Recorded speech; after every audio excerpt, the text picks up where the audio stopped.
à la veille d'une tournée des régions qu'il entamera à Saint-Nazaire.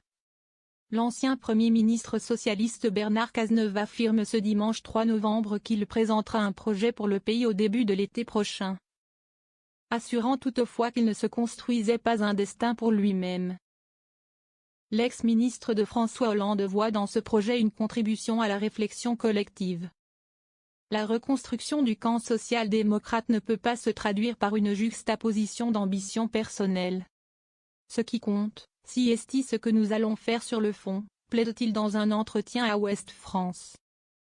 Celui qui dirige le mouvement La Convention, et est cité parmi les postulants potentiels à gauche pour 2027, l'assure cependant. Je ne construis pas un destin pour moi-même. Cela n'aurait pas de sens dans le contexte politique actuel.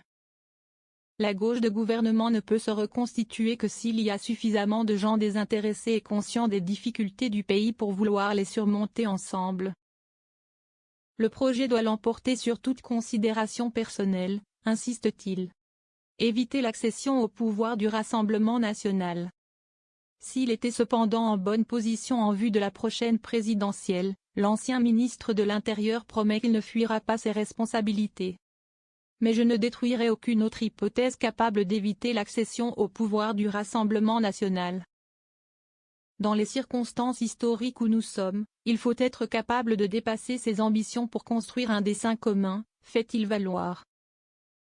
Bernard Cazeneuve avait été reçu l'été dernier par Emmanuel Macron alors que ce dernier cherchait un Premier ministre capable de former un gouvernement.